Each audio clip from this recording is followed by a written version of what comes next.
Had he never had a fall as a boy and cut his knee? He tried to recall such an incident, but couldn't. But Bibin Babu suddenly thought of Dinesh Mukherjee. The man had said that Dinesh was in Ranji at the same time. The best thing surely would be to ask him. He lived quite near, in Bennindan Street. What about going right now? But then, if he had really never been to Ranji, what would Dinesh think if Bibin Babu asked for a confirmation? He would probably conclude Bibin Babu was going nuts. No, it would be ridiculous to ask him. So next moment we know Bibin Babu began wondering if he ever fell when he was a boy and cut his knee. No matter how hard he tried, he couldn't think of a time when he got himself injured. Amidst all this, he suddenly remembered that the man also mentioned that Dinesh Mukherjee was in Ranji with him too. So he thought it would be best to ask him about it. He lived in Bennindan Street, which was nearby, and he thought of visiting him at the very moment.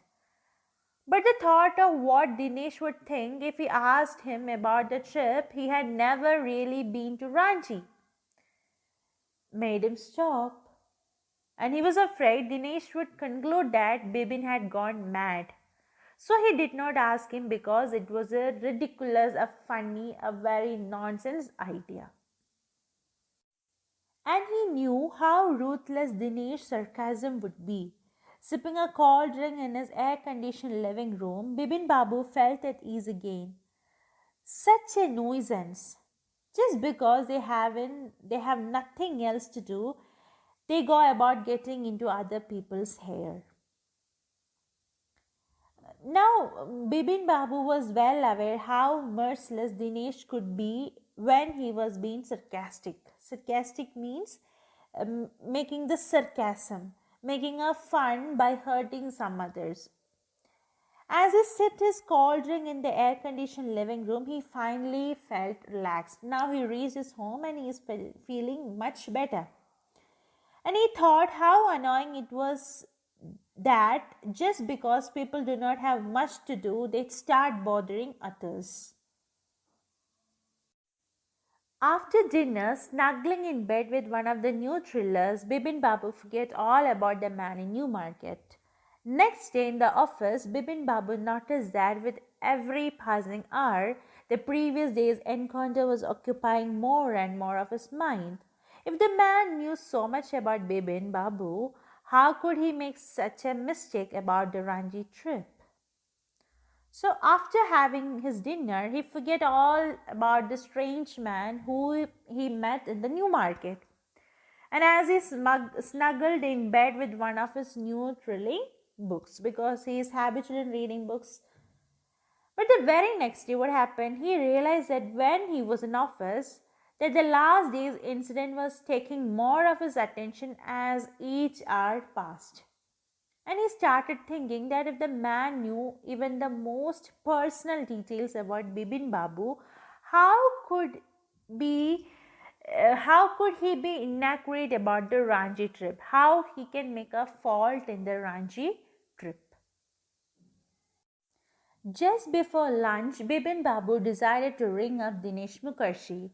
It was better to settle the question over the phone, at least the embarrassment on his face would not show. 235616. Bibin Babu dialed the number. Hello, is it Dinesh? This is Bibin here. Well, what's the news?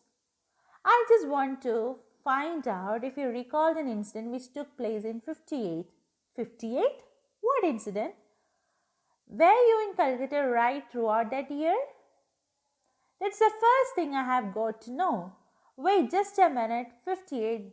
Just let me check my diary. So it was just before lunch that Bibin Babu decided to confirm with Dinesh Mukherjee. He thought of clearing the matter over a call would save him from facing the embarrassment before Dinesh. And he just dialed the number and Bibin Babu confirmed if it was Dinesh on the line. And Dinesh replied by asking him what was the news he is having. Bibin Babu preferred not to go round and round and straightaway asked him if he remembered the events that took place in 58. Dinesh asked Bibin Babu to be a bit clear, and Bibin Babu asked him indirectly if he was in Calcutta that particular year. And Dinesh told him that, let me check the diary. Give him a minute to check his diary. For a minute there was silence. Bibin Babu could feel that his heartbeat had gone up. He was sweating a little. Hello? Yes, I have got it. I had been out twice. Where? Once in February nearby to Krishnanagar to nephew's wedding, and then. But you would know about this one, the trip to Ranchi. You were there too, that's all. But what's all this leading about? No, I just want to. Anyway, thanks. Bibin Babu slammed the receiver down and gripped his head with his hands. He felt his head swimming. A chill seemed to spread over his body. There were sandwiches in his tiffin box, but he didn't eat it. He had lost his appetite. So after calling to Dinesh what happened, there was a silence between them while Dinesh was just checking his diary. And at that time, Bibin Babu could feel his heart rate going up and he had even started sweating. And Dinesh came back and resumed speaking, and he told Bibin Babu that he had been out twice in 1958. Upon being asked, Dinesh told that he had gone to attend his nephew's wedding in Krishnanagar in February, and the second he said that he had gone to Ranchi, and even Bibin Babu knew about it because they had gone together to Ranchi. And Dinesh asked Bipin Babu the reason behind this question, to which he did not give a reply and hung up. He held his head with his hands and felt as if his head is swimming, and he even experienced chills all over his body. He had brought sandwiches in his tiffin box for lunch, which he did not eat because he had lost his appetite.